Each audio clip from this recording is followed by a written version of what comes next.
ಗುರುಗಳ ಕರುಣದಿಂದ ಪನಿತು ಪೇಳುವೆ ಪರಮ ಭಗವದ್ಭಕ್ತರಿದನಾದರದಿ ಕೇಳುವುದು. ಕಡು ಕರುಣಿ ನೀನೆಂದರಿದು ಹೇರುಡಲ ನಮಿಸುವೆ ನಿನ್ನಡಿಗೆ ಬೆಂಬಿಡದೆ ಪಾಲಿಸು ಪರಮ ಕರುಣ ಸಿಂಧು ಎಂದೆಂದು. ನಡು ನಡುವೆ ಬರುತ್ತಿಪ್ಪ ವಿಘ್ನವ ತಡೆದು ಭಗವನ್ನಾಮ ಕೀರ್ತನೆ ನುಡಿದು ನುಡಿಸೆನ್ನಿಂದ ಪ್ರತಿ ದಿವಸದಲ್ಲಿ ಮರೆಯದಲೇ. ಸರ್ವಜೀವನ ಪ್ರಕ್ರಿಯೆಯಲ್ಲಿ 26ನೇ ಪದ್ಯ. ದೀಪದಿಂ ದೀಪಗಳು ಪೊರಮೊಟ್ಟಾಪಣಾಲಯಗತ ತಿಮಿರೆಗಳ ತಾಪರಿಹಾರ ಗೈಸಿ ತದ್ಗತ ಪದಾರ್ಥ ತೋರ್ಪಂತೆ. ಸೌಪರ್ಣಿ ವರವಹನ ತಾ ಬಹುರೂಪನಾಮದಿ ಎಲ್ಲ ಕಡೆಯಲ್ಲಿ ವ್ಯಾಪಿಸಿದ್ದು ಯಥೇಷ್ಟ ಮಹಿಮೆಯ ತೋರ್ಪ ತಿಳಿಸದಲೇ. ಒಂದು ದೀಪದಿಂದ ಅನೇಕ ದೀಪಗಳನ್ನ ಹಚ್ಬೋದು. ಆ ದೀಪ ಏನು ಮಾಡುತ್ತೆ ಅಂದರೆ, ಆಪಣ ಅಂದರೆ ಅಂಗಡಿ. ದೀಪ ಹಚ್ಚಿದಾಗ ಅಂಗಡಿಯಲ್ಲಿರುವ ಬೆಳಕಿನ ಪ್ರಕಾಶ ಎಲ್ಲ ಕಡೆ ಪ್ರಕಾಶವಾಗಿ ಒಂದೊಂದು ಸಾಮಾನು ಏನಿದೆ ಅಂತ ಗೊತ್ತಾಗ್ತದೆ. ತದ್ಗತ ಪದಾರ್ಥ ತೋರ್ಪಂತೆ. ತಿಮಿರವನ್ನು ಕತ್ತಲೆಯನ್ನು ಪರಿಹಾರ ಮಾಡಿ ದೀಪ ಆ ಅಂಗಡಿಯಲ್ಲಿರುವ ಪದಾರ್ಥಗಳನ್ನ ತೋರಿಸುವಂತೆ ಸೌಪರ್ಣಿ ವರವಾಹನಾಗಿರುವಂತಹ ಗರುಡ ವಾಹನನಾಗಿರುವಂತಹ ಬಹುರೂಪನಾಮದಿ ಅನಂತ ನಾಮಗಳಿಂದ ಅನಂತ ರೂಪದಿಂದ ಎಲ್ಲ ಕಡೆಗೆ ವ್ಯಾಪಿಸಿದ್ದಾನೆ. ನೋಡ್ರಿ, ಎಲ್ಲ ಕಡೆಗೆ ಎಲ್ಲ ಕಡೆಗೂ ಇದ್ದಾನೆ ಪರಮಾತ್ಮ. ಇದ್ದು ಯಥೇಷ್ಟ ಮಹಿಮೆಯ ಅಂತ ಹೇಳ್ತಾ ಇದ್ದಾರೆ. ಆ ಪ್ರಕಾಶಕ್ಕನುಸಾರವಾಗಿ, ಹೇಗೆ ದೀಪದ ಪ್ರಕಾಶಕ್ಕನುಸಾರವಾಗಿ ಪ್ರಕಾಶ ಎಷ್ಟು ಕಡೆಗೆ ಎಷ್ಟು ದೂರ ಹೋಗುತ್ತೆಯೋ ಅದೇ ರೀತಿಯಾಗಿ ಪರಮಾತ್ಮ ಮಹಿಮೆಯನ್ನು ಅವನೇ ಮಹಿಮೆಯನ್ನು ತೋರಿಸ್ತಾ ಇದ್ದರೆ ನಮಗೆ ಗೊತ್ತಾಗ್ತಾ ಇದೆ. ಹೇಗೆ ಒಂದು ದೀಪದಿಂದ ಇನ್ನೊಂದು ದೀಪವನ್ನು ಹಚ್ಚಿಸ್ತಾ ಇದ್ದೇವೋ ಅದೇ ರೀತಿಯಾಗಿ ನೋಡ್ರಿ, ಎಲೆಕ್ಟ್ರಿಸಿಟಿ ಒಂದೇ ಇದೆ, ಆದರೆ ಆಯಾ ಬಲ್ಬ್ಗಳ ಶಕ್ತಿಗನುಸಾರವಾಗಿ ಅಷ್ಟು ಪ್ರಕಾಶವನ್ನು ಕೊಡ್ತಾಯಿದೆ. 0 ಕ್ಯಾಂಡ್ಲ್ ಇರ್ಬೋದು, 60, 100, 1000 ಎಷ್ಟು ಬೇಕಾದ್ರೂ ಇರ್ಬೋದು. ಹಾಗೆ ಬಲ್ಬಿನ ಶಕ್ತಿಗೆ ತಕ್ಕಂತೆ ಪ್ರಕಾಶ ಕೊಡುವಂತೆ ಪರಮಾತ್ಮ ಸರ್ವತ್ರದಲ್ಲಿ ವ್ಯಾಪ್ತನಾಗಿದ್ದು ಆಯಾ ಅಧಿಷ್ಠಾನದ ಇಲ್ಲಿರುವಂತಹ ಜೀವರ ಯೋಗ್ಯತೆ ಅನಾದಿ ಕರ್ಮಕ್ಕನುಸಾರವಾಗಿ ಅವರ ಗುಣಕ್ಕನುಸಾರವಾಗಿ ಇದೇ ನೋಡ್ರಿ ಪರಮಾತ್ಮನ ಮಹಿಮೆ. ಅಷ್ಟೇ ಪ್ರಕಾಶವನ್ನು ತೋರಿಸ್ತಾ ಇದ್ದಾರೆ. ತನ್ನ ಅನಂತ ಮಹಿಮೆ ಯಾರಿಗೂ ಗೊತ್ತಾಗ್ತಾ ಇಲ್ಲ. ನಾವು ಆ ಸಣ್ಣಕ್ಕಿಷ್ಟದಕ್ಕೆ ನಾನಷ್ಟಿಲ್ಲ, ನನ್ನಷ್ಟು ಹಾಗೆ, ನಾನು ಹೀಗೆ, ನೀನು ಹೀಗೆ ಅಂತಿರ್ತೇವೆ. ಪರಮಾತ್ಮ ಈ ರೀತಿಯಾಗಿ ಸರ್ವವನ್ನು ಅವನೇ ಮಾಡ್ತಾ ಇದ್ದಾನೆ, ಸರ್ವಕಾಲಕ್ಕೂ ಅವನೇ ಮಾಡ್ತಾ ಇದ್ದಾನೆ, ಸರ್ವರಲ್ಲಿದ್ದು ಅವನೇ ಮಾಡ್ತಾ ಇದ್ದಾನೆ. ಪ್ರತಿಯೊಂದು ಕ್ರಿಯೆಯೂ ಅವನ ಇಚ್ಛೆಗೆ ಅನುಗುಣವಾಗಿಯೇ ನಡೀತಾ ಇದೆ. ಆದರೂ ಪರಮಾತ್ಮ ಇದು ಯಾವುದನ್ನು ಜಗತ್ತಿಗೆ ತೋರಿಸದೆ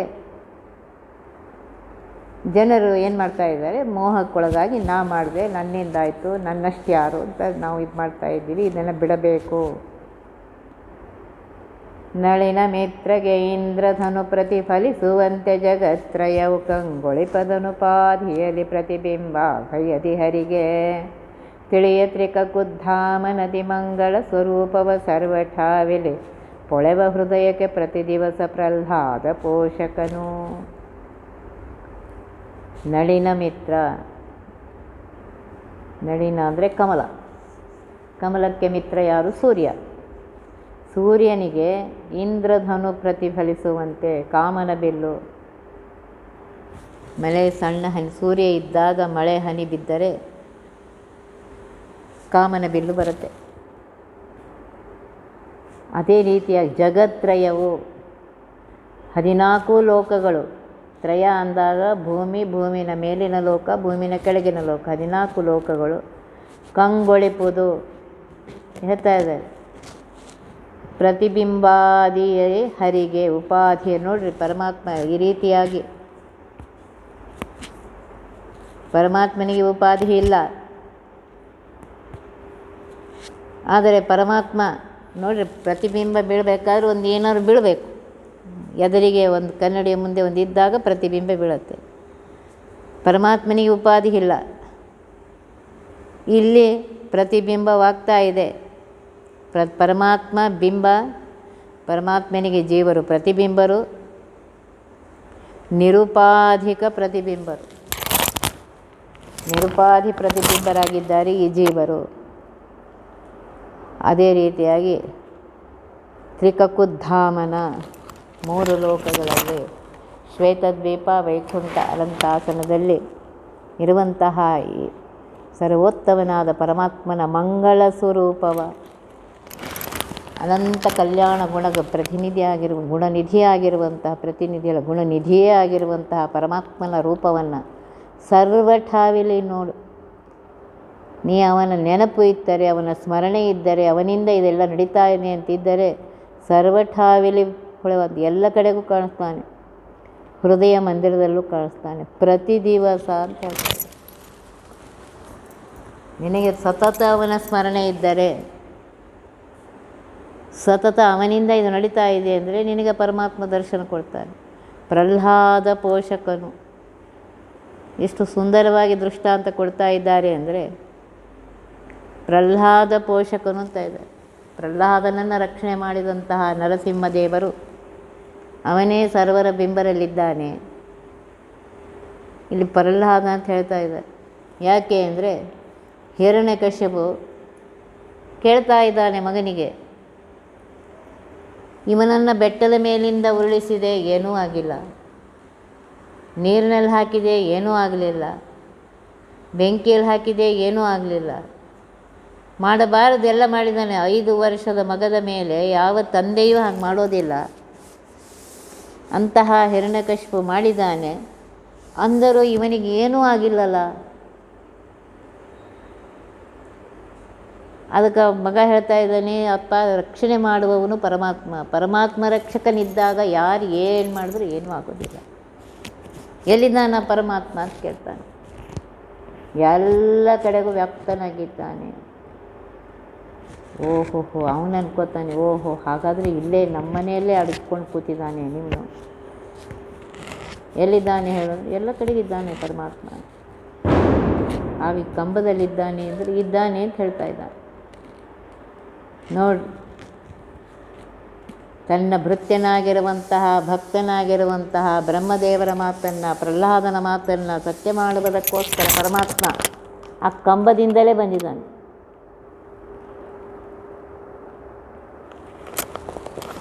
ಸರ್ವತ್ರ ವ್ಯಾಪ್ತನಾಗಿದ್ದೇನೆ ಅಂತ ಹೇಳಿ ಬ್ರಹ್ಮದೇವರು ಹೇಳಿದ್ದಾರೆ ಎಲ್ಲ ಕಡೆಗೂ. ಆ ಮಾತನ್ನು ಸತ್ಯ ಮಾಡುವುದಕ್ಕೋಸ್ಕರ.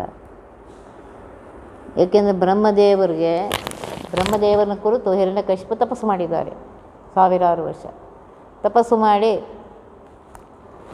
ನನಗೆ ಸಾವೇ ಬೇಡ, ಒಳಗೆ ಬೇಡ, ಹೊರಗೆ ಬೇಡ, ಮೇಲೆ ಬೇಡ, ಕೆಳಗೆ ಬೇಡ, ಜೀವರಿಂದ ಬೇಡ, ನಿರ್ಜೀವರಿಂದ ಬೇಡ, ಇನ್ನಿಲ್ಲ ಹಂಗೆ ಕೇಳ್ತಾ ಇದ್ದಾನು. ಬ್ರಹ್ಮದೇವರು ಎಲ್ಲದಕ್ಕೂ ತಾಸು ಬಂದಿದ್ದಾರೆ. ದೇವರೆಲ್ಲ ನೋಡ್ಕೋತಾನೆ ಅಂತ ಹೇಳಿ. ಆದ್ದರಿಂದ ಇಲ್ಲಿ ಪರಮಾತ್ಮ ನರಸಿಂಹನಾಗಿದ್ದಾನೆ. ಈ ಕಡೆ ನರನೂ ಅಲ್ಲ, ಈ ಕಡೆ ಸಿಂಹವೂ ಅಲ್ಲ. ದೇಹ ನರವಾಗಿ ನರರ ದೇಹ, ಮನುಷ್ಯರ ದೇಹ, ಮುಖ ಸಿಂಹದ ಮುಖ ಇದೆ. ಷೋಡಶ ಬಾಹು ಅಂತಹ ಪರಮಾತ್ಮ ಅವನು ಬಂದ ತಕ್ಷಣ ಕಂಬದಿಂದ ಒಳ್ಳೆ ಇದು ಶಬ್ದ ಆಗಿ ಬಂದಿದ್ದಾನೆ. ಎಲ್ಲ ಕಡೆಗೆ ಪ್ರಳಯ ಬಂತೇನೋ ಅನ್ನುವಂಥ ಶಬ್ದ ಆಗಿದೆ. ದೇವತೆಗಳೆಲ್ಲ ಗಾಬರಿಯಾಗಿ ಹೊರಗೆ ಬಂದಿದ್ದಾರೆ.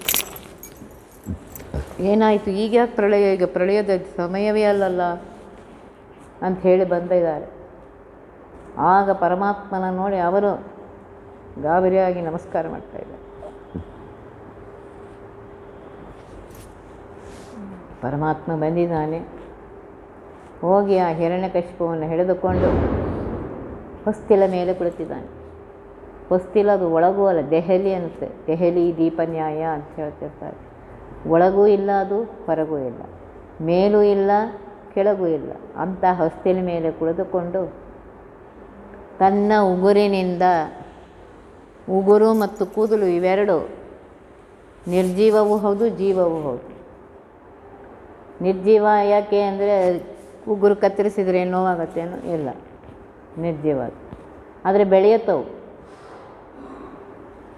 ಆದ್ದರಿಂದ ಅವು ನಿರ್ಜೀವವೂ ಹೌದು, ಜೀವವೂ ಹೌದು. ಅಂತಹ ಉಗುರಿನಿಂದ ಪರಮಾತ್ಮ ಹೊಸ್ತಿಲ ಮೇಲೆ ಕುಳಿತುಕೊಂಡು ನರಸಿಂಹ ಅವನ ಹೊಟ್ಟೆಯನ್ನು ಬಗೆದಿದ್ದಾನೆ. ಆ ಕರುಳು ಮಾಲೆಯನ್ನು ಕೊರಳಿಗೆ ಹಾಕ್ಕೊಂಡಿದ್ದಾರೆ. ಅದಕ್ಕೆ ಒಂದು ಕಡೆ ಹೇಳ್ತಾರೆ, ಯಾಕೆ ಹೊಟ್ಟೆಯನ್ನು ಬಗೆದೆ ಅಂದರೆ, ಇಂತಹ ದುಷ್ಟನ ಹೊಟ್ಟೆಯಲ್ಲಿ ಇನ್ನೂ ಎಷ್ಟು ಜನ ಪ್ರಹ್ಲಾದರಿದ್ದಾರೋ ನೋಡಬೇಕು ಅಂತ ಹೊಟ್ಟೆಯನ್ನು ಬಗೆದಿದ್ದಾನೆ ಪರಮಾತ್ಮ ಅಂತ. ಅಂತಹ ಪ್ರಹ್ಲಾದನ ಪೋಷಕನಾಗಿರುವಂತಹ ನರಸಿಂಹ ಸರ್ವತ್ರದಲ್ಲಿ ವ್ಯಾಪ್ತನಾಗಿದ್ದಾನೆ. ಸರ್ವರ ಬಿಂಬನಾಗಿದ್ದಾನೆ. ಅಂತಹ ಪರಮಾತ್ಮ ಇರಬೇಕಾಗಿದ್ದರೆ ಅವನು ನಮ್ಮನ್ನು ರಕ್ಷಣೆ ಮಾಡಿಯೇ ಮಾಡ್ತಾನೆ ಅಂಥೇಳಿ ಭಕ್ತಿಯಿಂದ ಅವನ ಸ್ಮರಣೆಯನ್ನು ಮಾಡ್ತಾ ಇರು. ರಸವಿಶೇಷದೊಳತಿ ವಿಮಲಸಿತ ವಸನ ತೋಯಿಸಿ ಅಗ್ನಿಯೊಳಗೆಡೆ ಪಸರಿಸುವುದು ಪ್ರಕಾಶನ ಸುಗುಂಧದಲೆ ಸರ್ವತ್ರ. ತ್ರಿಶಿರಧೂಷಣ ವೈರಿ ಭಕ್ತ ಸುರಸದಿ ತೋಯ್ದ ಮಹಾತ್ಮರನು ಬಾಧಿಸವು ಭವದೊಳಗಿದ್ದರೆಯು ಸರಿ ದುರಿತ ರಾಶಿಗಳು. ರಸವಿಶೇಷದಲ್ಲಿ ಅತಿ ವಿಮಲಸಿತ ವಸನ ಅಂತ ಇದ್ದಾರೆ. ರಸವಿಶೇಷ ಅಗ್ನಿಸ್ತಂಭಕವಾಗಿರುವಂತಹ, ಅಗ್ನಿಯಿಂದ ಬಾಧೆಯಾಗದೇ ಇರುವಂತಹ ಒಂದು ಗಿಡಮೂಲಿಕೆಯಿಂದ ಎಲೆಯ ರಸವನ್ನು ತಯಾರು ಮಾಡ್ತಾರೆ. ಆ ರಸದಲ್ಲಿ ಶುಭ್ರವಾದ ವಸನವನ್ನು, ವಿಮಲಸಿತ ಅಂತ ಇದ್ದಾರೆ, ಶುಭ್ರವಾದ ವಸನವನ್ನು, ಬಿಳಿಯ ಬಟ್ಟೆಯನ್ನು ಅದರಲ್ಲಿ ತೊಯಿಸಿದರೆ ಅದಕ್ಕೇನು, ಬೆಂಕಿಯಿಂದ ಏನೂ ಆಗೋದಿಲ್ಲ ಅಂತ ಹೇಳ್ತಾರೆ. ಅಗ್ನಿಯೊಳಗಿಟ್ಟರೂ ಇನ್ನೂ ಪ್ರಕಾಶ ಎಲ್ಲ ಕಡೆಗೆ ಪ್ರಸಾರ ಆಗುತ್ತಂತೆ. ಅಗ್ನಿಯೊಳಗಡೆ ಪಸರಿಸುವುದು ಪ್ರಕಾಶ ನಸುಗುಂದದಲ್ಲೇ ಸರ್ವತ್ರ, ಎಲ್ಲ ಕಡೆಗೆ. ಆ ಬಟ್ಟೆಗೆ ಏನಾಗೋದಿಲ್ಲ, ಆದರೆ ಪ್ರಕಾಶ ಎಲ್ಲ ಕಡೆಗೂ ಹಬ್ಬತ್ತೆ, ಪಸರಿಸ್ತದೆ. ತ್ರಿಶಿರದೂಷಣ ವೈರಿ, ತ್ರಿಶಿರದೂಷಣನ ವೈರಿಯಾಗಿರುತ್ತೆ ಶ್ರೀರಾಮಚಂದ್ರ ದೇವರ ಭಕ್ತಿ ರಸದಲ್ಲಿ ತೊಯ್ದವಗೆ ಹೇಳ್ತಾರೆ. ಅಂತಹ ರಾಮಚಂದ್ರನ ಭಕ್ತಿ ರಸದಲ್ಲಿ ತೊಯ್ದವಗೆ, ಸುರಸದಿ ಅಂತ ಹೇಳ್ತಾರೆ, ಭಕ್ತಿ ರಸದಲ್ಲಿ ತೊಯ್ದವಗೆ ಅವರೇ ಮಹಾತ್ಮರು. ಅವರನ್ನು ಬಾಧಿಸವು ಭವದೊಳಿದ್ದರೆಯೂ ಸರಿ, ಭವ ಸಂಸಾರದಲ್ಲಿದ್ದರೂ ಸಹ ಅವರಿಗೆ ಈ ಸಂಸಾರದ ಬಾಧೆ ಆಗುವುದಿಲ್ಲ. ಯಾಕೆಂದರೆ ಅವರು ಪರಮಾತ್ಮನ ಭಕ್ತಿ ರಸದಲ್ಲಿ ಮುಳುಗಿದ್ದಾರೆ. ಸರಿ ದುರಿತ ರಾಶಿಗಳು ನೋಡ್ರಿ, ಅವರಿಗೆ ಯಾವ ದುರಿತ ರಾಶಿಗಳೂ ಬಾಧೆ ಕೊಡೋದಿಲ್ಲ, ಸಂಸಾರದ ದುಃಖಗಳು ಅವರಿಗೆ ತ್ರಾಸು ಕೊಡೋದಿಲ್ಲ. ಯಾಕೆ ಅಂದರೆ ಅವರು ಪರಮಾತ್ಮನ, ರಾಮಚಂದ್ರನ ಪರಮಾತ್ಮನ ಭಕ್ತಿ ರಸದಲ್ಲಿ ಮುಳುಗಿದ್ದಾರೆ. ಅದನ್ನೇನು ಹೇಳ್ತಾ ಇದ್ದಾರೆ, ರಸವಿಶೇಷದಳು ಅತಿ ವಿಮಲಸಿತ ವಸನ ತೋಯಿಸಿ. ಅಂತಹ ರಸವಿಶೇಷ ಅಗ್ನಿಸ್ತಂಭನ ಇದರಿಂದ ಮಾಡಿರುವಂತಹ ರಸವಿಶೇಷದಲ್ಲಿರುವಂತಹ ಒಂದು ಬೆಳೆಯ ಬಟ್ಟೆಯನ್ನು ತೋಯಿಸಿ ಅದನ್ನು ಅಗ್ನಿಯಲ್ಲಿಟ್ಟರೆ ಅದೇನು ಸುಡೋದಿಲ್ಲ, ಆದರೆ ಪ್ರಕಾಶ ಎಲ್ಲ ಕಡೆಗೂ ಪ್ರಸಾರವಾಗುತ್ತೆ, ಪ್ರಕಾಶ ಎಲ್ಲ ಕಡೆಗೂ ಬೆಳಗುತ್ತೆ. ಅದೇ ರೀತಿಯಾಗಿ ರಾಮಚಂದ್ರನ ತ್ರಿಶಿರದೂಷಣ ವೈರಿಯಾಗಿರುವಂತಹ ರಾಮಚಂದ್ರ ದೇವರ ಭಕ್ತಿಯ ಸುರಸದಿ ಅಂತ ಇದ್ದಾರೆ. ಇದು ಯಾವ ರಸದಲ್ಲಿ ಮುಳುಗಿಸ್ಬೇಕು? ಭಕ್ತಿಯ ಸುರಸದಿ. ಪರಮಾತ್ಮನ ಭಕ್ತಿಯ ರಸದಲ್ಲಿ ಮುಳುಗಿದ್ದಂತಹ ಅವರೇ ಮಹಾತ್ಮರು. ಅಂಥವರಿಗೆ ಈ ಸಂಸಾರದಲ್ಲಿದ್ದರೂ ದುರಿತ ರಾಶಿಗಳು ಅವರಿಗೆ ಏನೂ ತ್ರಾಸು ಕೊಡೋದಿಲ್ಲ, ಅವರಿಗೆ ಯಾವ ದುಃಖವನ್ನು ಕೊಡೋದಿಲ್ಲ ಅಂತ ಹೇಳ್ತಾ ಇದ್ದಾರೆ. ಆದ್ದರಿಂದ ಪರಮಾತ್ಮನ ಭಕ್ತಿ ರಸದಲ್ಲಿ ಮುಳುಗರೆ, ಆಗ ಈ ಸಂಸಾರದಲ್ಲಿ ಯಾವ ದುಃಖಗಳು ಬರೋದಿಲ್ಲ ಅಂಥೇಳಿ ಹೇಳ್ತಾ ಇದ್ದಾರೆ.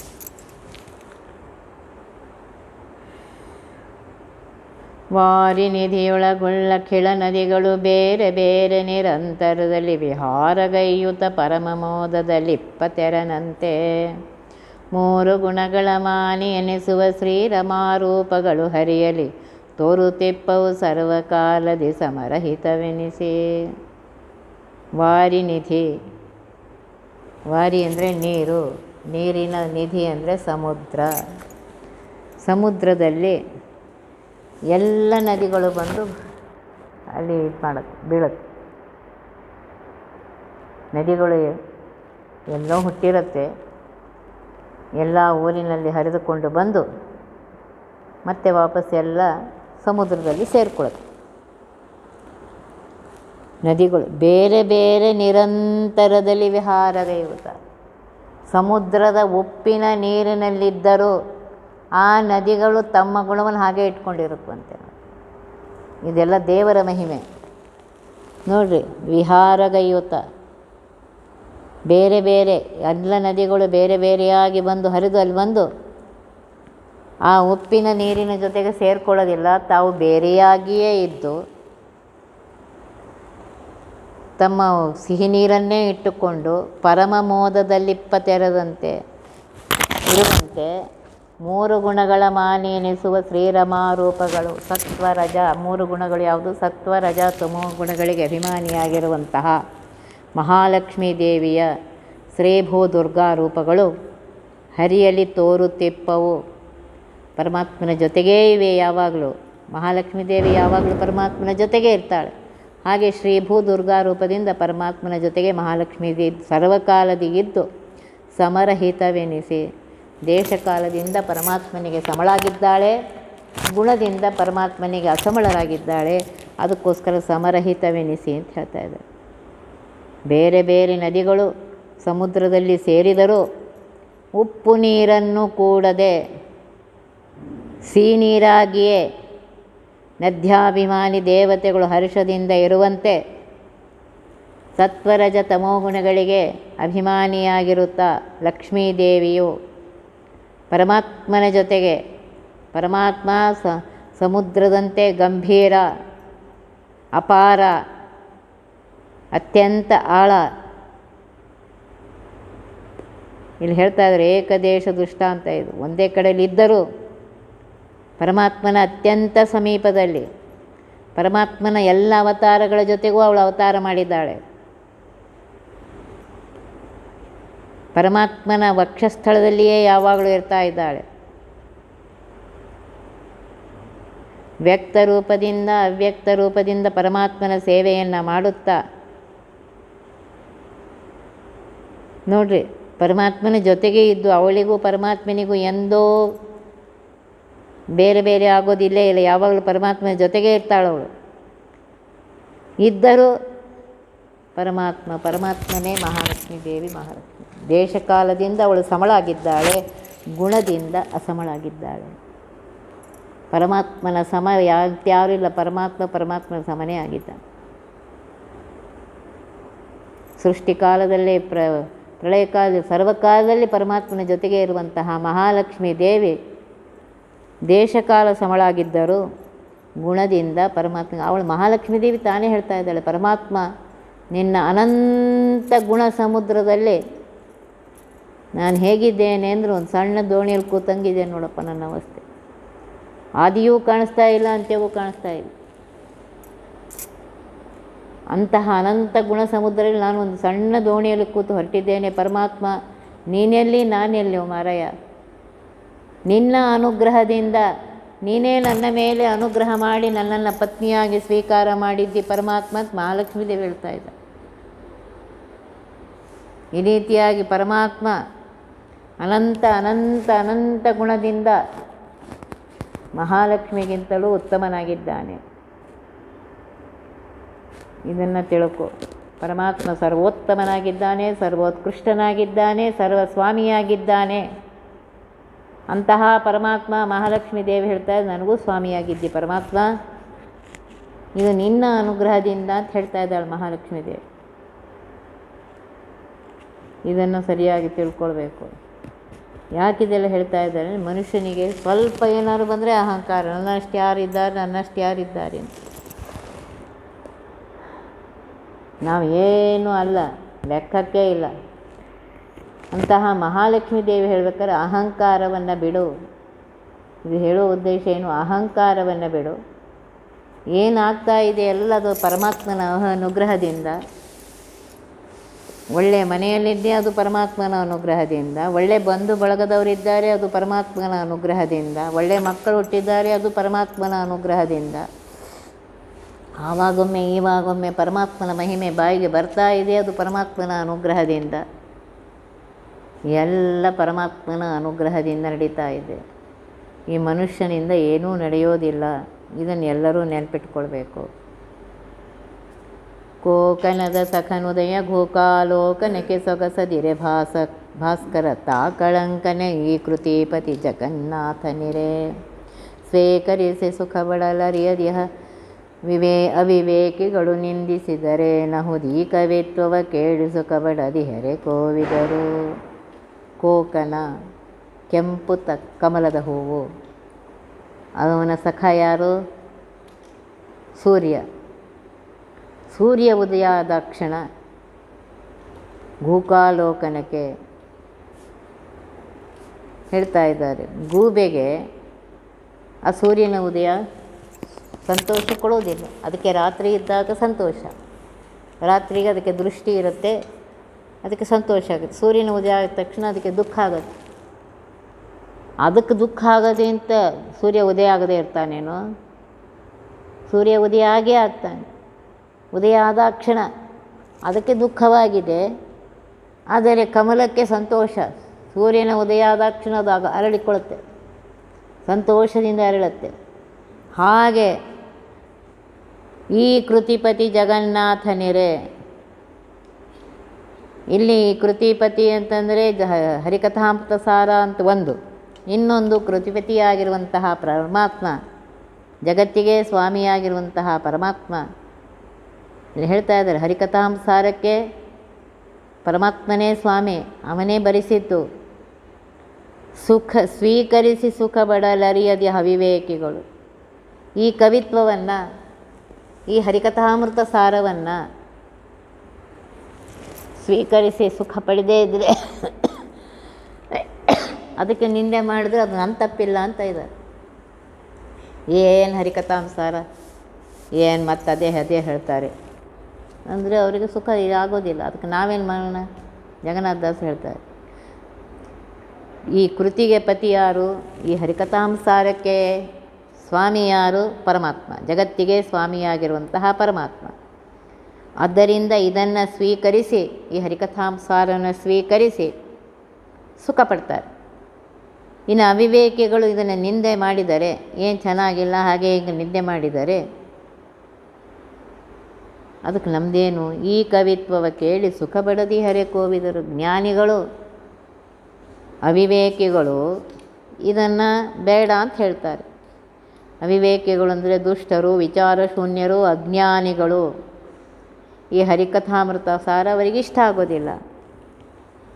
ಪರಮಾತ್ಮನ ಭಕ್ತರಿಗೆ ಈ ಹರಿಕಥಾಂಸಾರ ಸಂತೋಷವನ್ನು ಕೊಡುತ್ತೆ, ಸುಖವನ್ನು ಕೊಡ್ತಾ ಇದೆ. ಆದ್ದರಿಂದ ಅವರು ಇದನ್ನು ಸ್ವೀಕಾರ ಮಾಡಿ ಸಂತೋಷ ಪಡ್ತಾರೆ ಅಂತ ಹೇಳ್ತಾರೆ. ಇಲ್ಲಿ ಸೂರ್ಯನ ಕೊಟ್ಟಿದ್ದಾರೆ. ಹೇಗೆ ಸೂರ್ಯನಲ್ಲಿ ಒಂಚೂರೂ ಕಳಂಕವಿಲ್ಲವೋ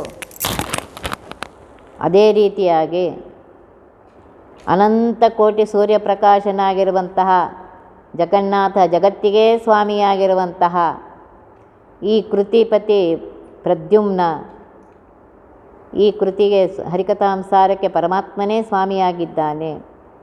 ಈ ಕವಿತ್ವ ನೋಡ್ರಿ, ಛಂದೋಬದ್ಧ ಗುಣಗಳಿಂದ, ಇದರಿಂದ ಛಂದಸ್ಸಿಗನುಸಾರವಾಗಿ ಹರಿಯ ಗುಣಗಳನ್ನು ಹೊಗಳುವಂತಹ, ಮಂಗಳ ರೂಪವಾಗಿರುವಂತಹ, ಕವಿತಾ ರೂಪದಲ್ಲಿರುವಂತಹ ಈ ಹರಿಕಥಾಮೃತ ಸಾರವನ್ನು ಅವಿವೇಕಿಗಳು ಅಂದರೆ ದುಷ್ಟರು, ವಿಚಾರ ಶೂನ್ಯರು, ಅಜ್ಞಾನಿಗಳು ಬೈದರೆ ಅದೇನೂ ಆಗೋದಿಲ್ಲ. ಜ್ಞಾನಿಗಳು, ಭಗವಂತನ ಭಕ್ತರು ಈ ಹರಿಕಥಾಂಸಾರವನ್ನು ಕೇಳಿ ಸಂತೋಷ ಪಡ್ತಾರಂತೆ.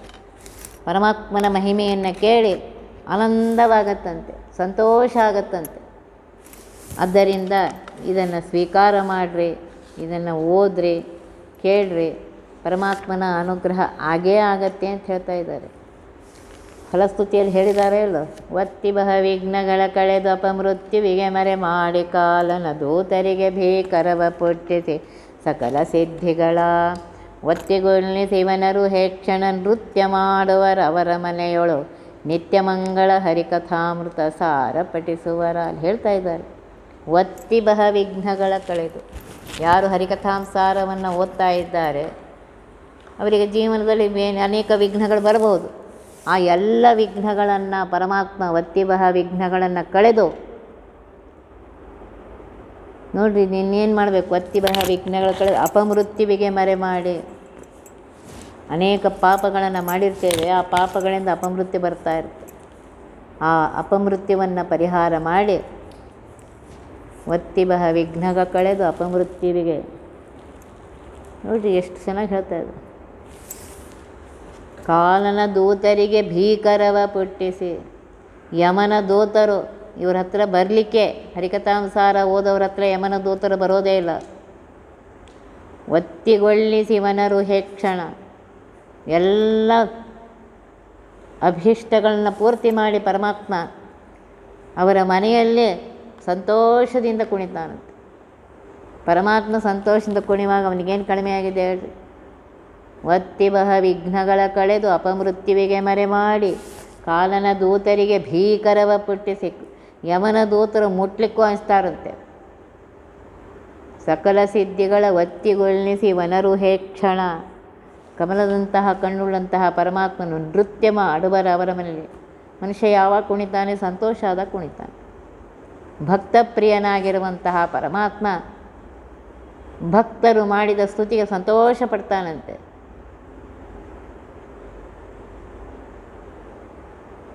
ನಿತ್ಯ ಮಂಗಳ ಹರಿಕಥಾಮೃತ ಸಾರ ಪಠಿಸ, ಅತ್ಯಂತ ಮಂಗಲಕರವಾಗಿರುವಂತಹ ಇದು ಗ್ರಂಥ. ಇದನ್ನು ಓದ್ರಿ ಅಂತ ಹೇಳ್ತಾ ಇದ್ದಾರೆ. ಓದಿ ಸಂತೋಷ ಪಡ್ರಿ. ಇದು ಪರಮಾತ್ಮ ಜಗತ್ತಿಗೊಡೆಯನಾಗಿರುವಂತಹ ಪರಮಾತ್ಮನ ಮಹಿಮೆಯನ್ನು ಹೇಳ್ತಾ ಇದೆ. ಇದನ್ನು ಅವಿವೇಕಿಗಳು ಬಿಡಬಹುದು, ಆದರೆ ಪರಮಾತ್ಮನ ಭಕ್ತರು ಇದನ್ನು ಕೇಳಿ ಸಂತೋಷ ಪಡ್ತಾರೆ ಅಂತ ಹೇಳ್ತಾ ಇದ್ದಾರೆ. ಆದ್ದರಿಂದ ಈ ಹರಿಕಥಾಂಸಾರವನ್ನು ಭಕ್ತಿಯಿಂದ ಸಂತೋಷದಿಂದ ಕೇಳಿದಾಗ ಪರಮಾತ್ಮ ಅನುಗ್ರಹ ಮಾಡ್ತಾನೆ. ಇದರೊಳಗೆ ಯಾವ ಅನುಮಾನವೂ ಇಲ್ಲವೇ ಇಲ್ಲ. ಒತ್ತಿ ಬಹ ವಿಘ್ನಗಳ ಕಳೆದ ಅಪಮೃತ್ಯುವಿಗೆ ಮರೆ ಮಾಡಿ ಕಾಲನ ದೂತರಿಗೆ ಭೀಕರವ ಪುಟ್ಟಿಸಿ ಸಕಲ ಸಿದ್ಧಿಗಳ ಒತ್ತಿಗೊಳ್ಳಿಸಿವನರು ಹೇಕ್ಷಣ ನೃತ್ಯ ಮಾಡುವರವರ ಮನೆಯೊಳು ನಿತ್ಯ ಮಂಗಳ ಹರಿಕಥಾಮೃತ ಸಾರ ಪಠಿಸುವರ.